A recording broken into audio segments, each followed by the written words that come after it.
Okay, COVID-19 lockdown. I get to do a lot of things that I never got around to do at home.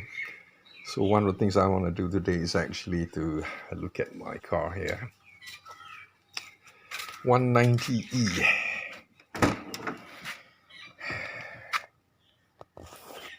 Door cut problem. Typical of 190s. Okay.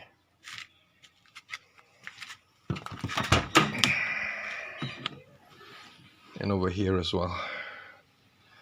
They've been like that on this side, not on the right hand front and rear. They've been like that for a long while now. Didn't get worse. So I've bought this car some 12-13 years ago.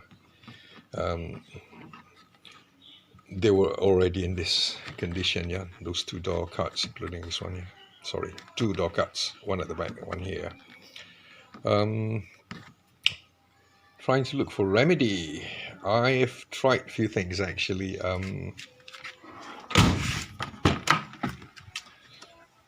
Go here. I found this set of this stainless steel grab pieces. What they do is actually they've got this grab pieces like those, and they will grab your door card over the top here, and what you do, you just push. Let me just turn it around. Push down the window. Sorry, wrong way around again. Yep, like so. Okay, and you get to hide the damaged part like so. Okay, and they're made of stainless steel and quite sturdy and durable, but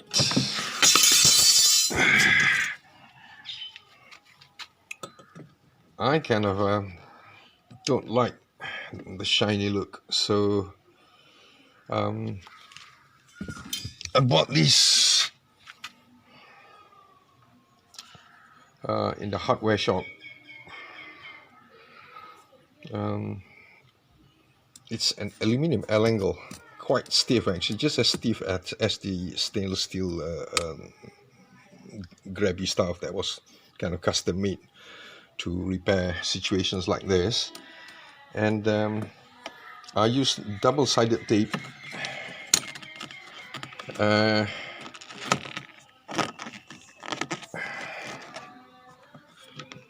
These are for the front ones, so they are shorter, but I'm just demoing. Okay, so they get to hide the damaged part just as good as the stainless steel grabby stuff.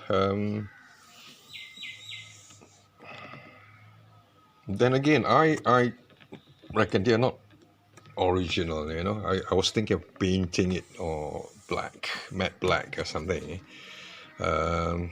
Get it powder coated in a specialist paint shop, but they're not original in the sense that, you know, they never came with anything on top here. So what I'm thinking of doing is actually, I've got more of this stuff, is to glue it, remove the door cuts first, and to glue to each and every one of them the two door cuts here from underneath, and using maybe 2 parts epoxy glue or something that's strong, and use little clamps, probably clothes, what do you call those, clothes holders, and leave them overnight to dry, so that, you know, you know, I'd be able to get this back into the original shape, and put the door cuts back again, without having to look at this, because this will just provide some reinforcement to put them back in shape, so that's what I'll be doing. Okay, here we go. If you remember, I've got this aluminium angle.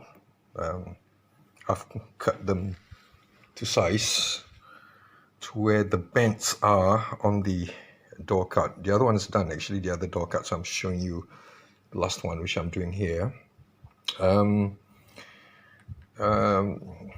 Glued it together by applying on both sides this Araldite 2-part rapid glue bond. Yeah, it says there fast setting epoxy adhesive. I'm gonna leave it for about overnight anyway, so make sure that it all hardens well. Prior to that, okay, because of the card at this portion has been out of shape for a long time, so I've first of all tied these two ends together, and also using some tape to tension it back into the correct angle, and I've applied resin in there.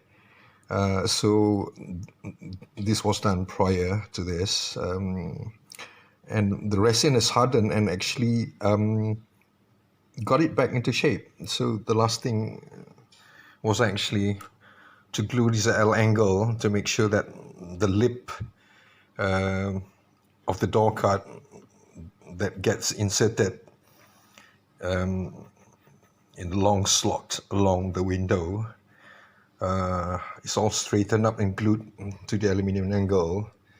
So you can see here I'm using lots of what do you call them, cloth bags. Yeah, that's what they are. Okay, so I'm gonna leave it overnight, and we'll see what happens. Thank you.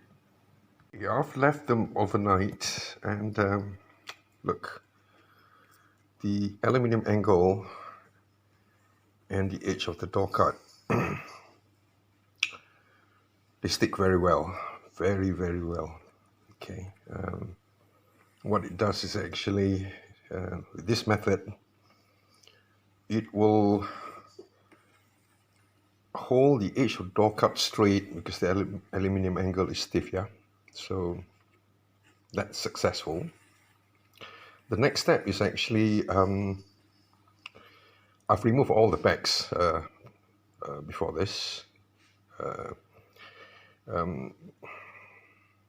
The thing is, if you can see the vinyl lining, the thin vinyl lining over on the outside, they are very good over here, but where the door cuts were blown, the vinyl layer and also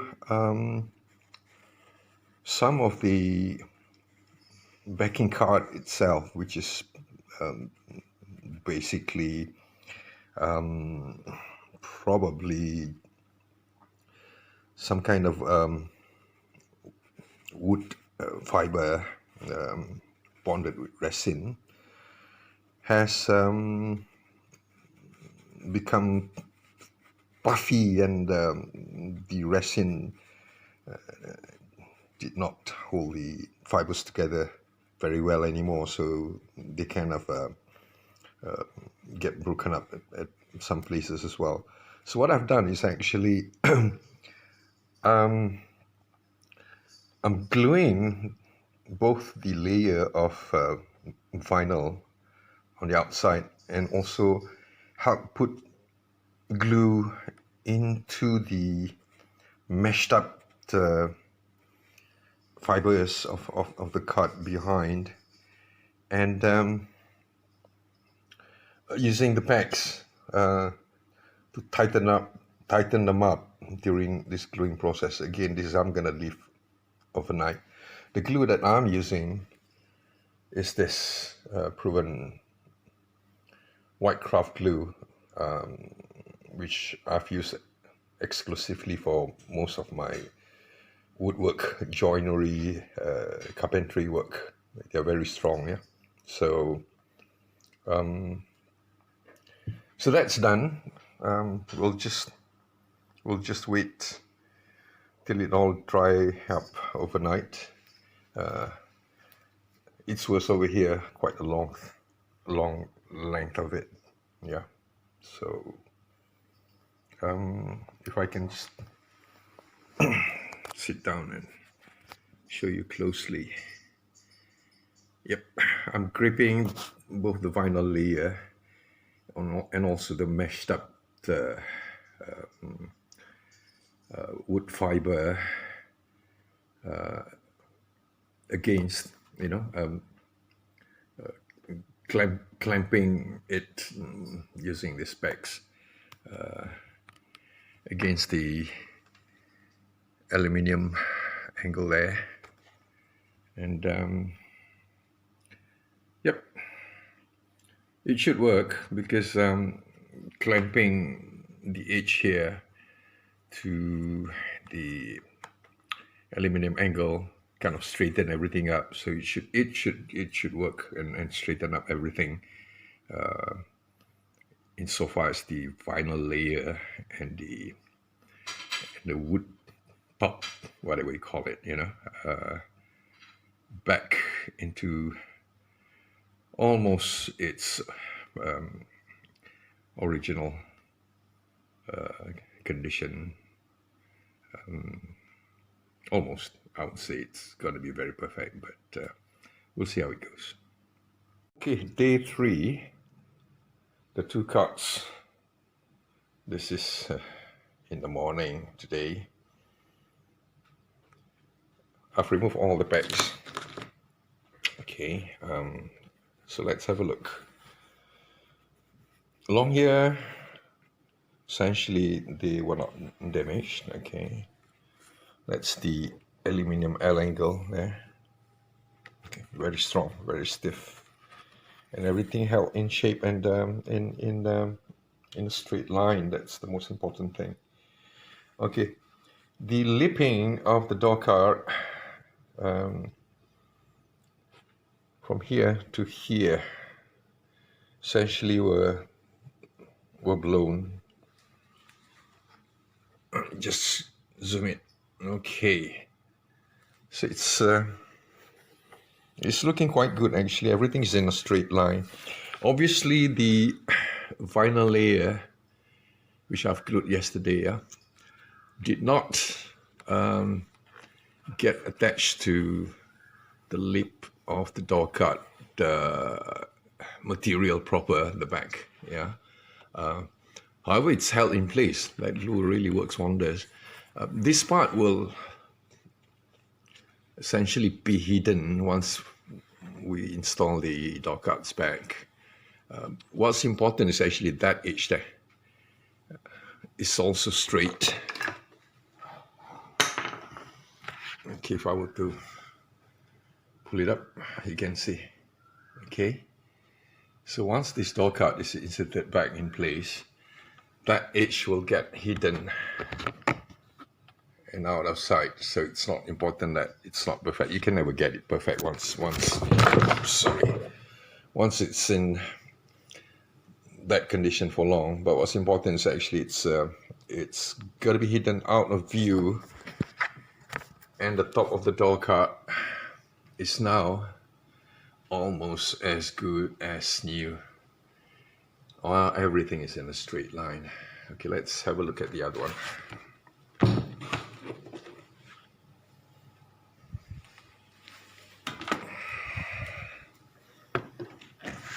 Okay, just turn it around, put it down. Okay, the blown part again is quite a long length from here to here. It wasn't just blown; it all kind of you get ridges, and it's was really quite untidy. But now it's in a straight line.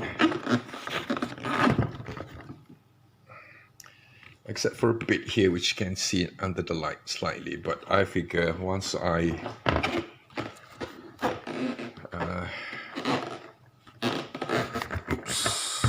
okay, let's stand it properly. Once it gets bent in slightly, once we insert it back into the window, yep, there you go, it gets back into a straight line.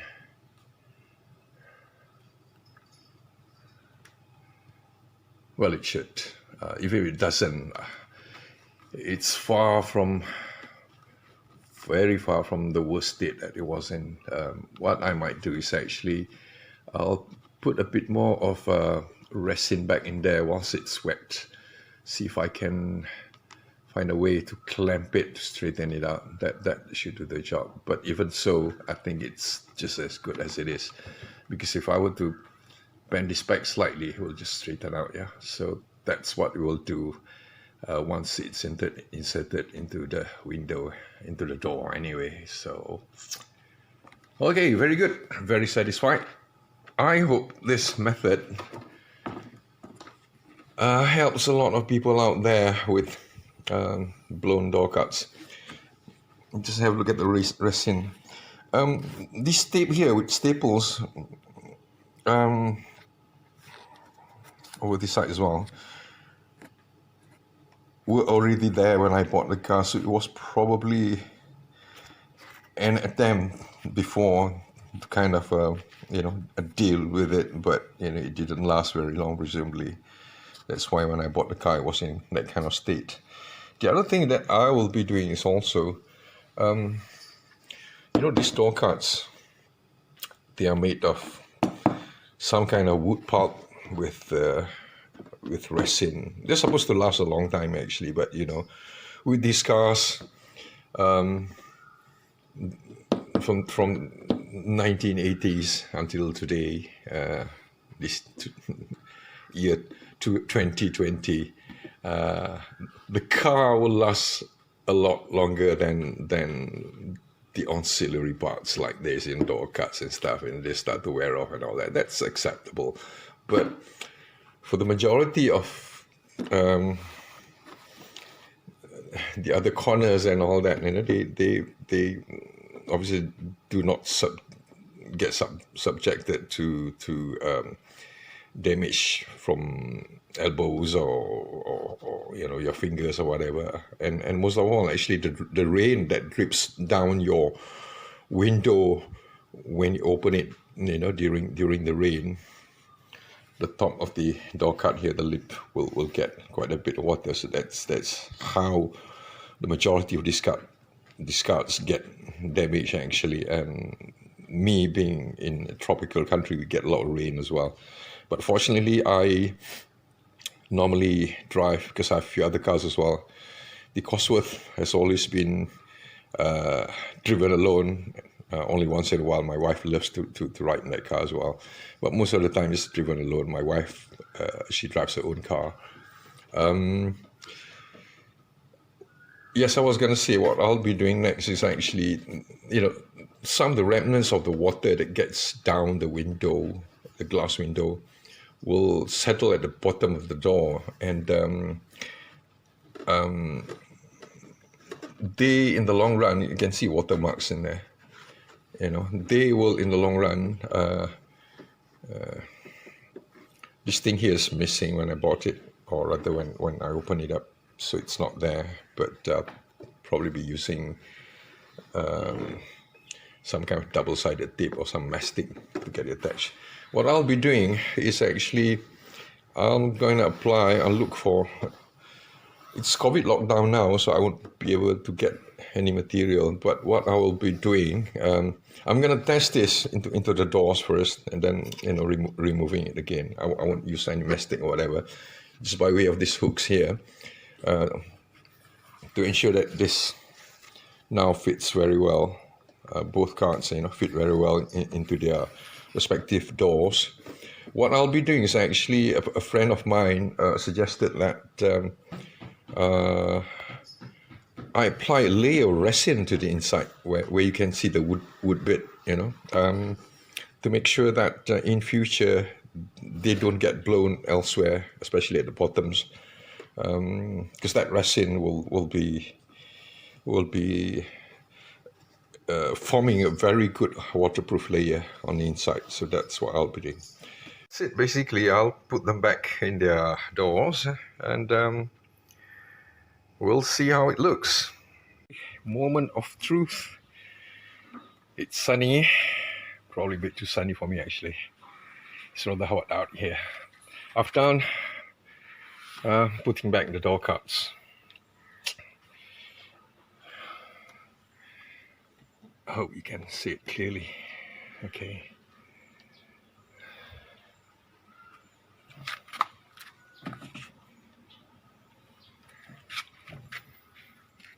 There you go. Looking quite good actually. There's some residue of glue that got peeled off from the very tip of the lipping, but I'll be cleaning. There's a bit here as well, just a tiny bit. I'll be cleaning it all up using rubbing alcohol. Okay, so that portion from there to there was actually the blown part for this cut here at the rear. Let's have a look at that one. The front one has been done as well. Okay. All right. If you remember, there was a major blowing part over here, and actually the rest of it extended to over here. So now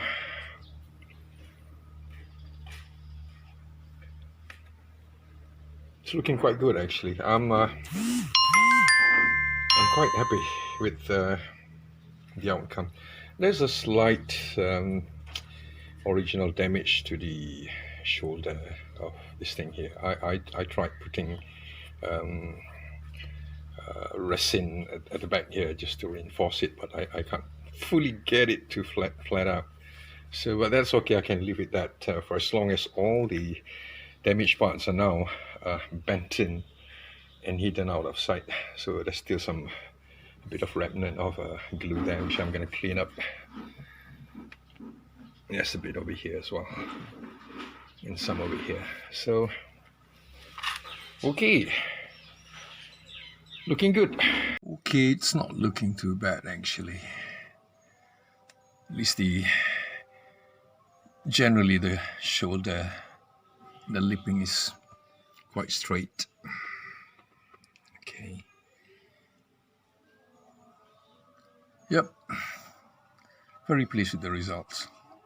Let me show you the rest of the car interior. Oh, Zoho, prayer call. I'm in a Muslim country. Okay. There you go. Just get it to focus. I've been doing this car bit by bit. There were not much wrong with the interior actually when I got it. The only exception, of course, the door cuts, you know, and almost to be torn. The car's a right hooker, by the way. Driver's seat at 3 places. They were almost quite bad actually, and gotten worse over the years. So I've managed to get it repaired. Getting this, what do you call this, Caro fabric material from our good friend. I think a lot of you know him. Marcel Dekkers from Holland, yeah, sent me just enough material to get it repaired. So this was many years back, you know. I got it sewn by a professional upholstery chappie that I know. Okay. Elsewhere, the car is pretty standard interior with the exception of that steering wheel. I like that steering wheel a lot better than the standard one that it came. It's slightly smaller, not too small, but just the right size with, you know, nice buttons accessible from your thumb. whenever you drive it. Almost looks factory actually, with the proper Mercedes logo. Can't remember what it's called. I think Cyberfell something. It was meant for AMG cars. Okay, that's about it. Job done.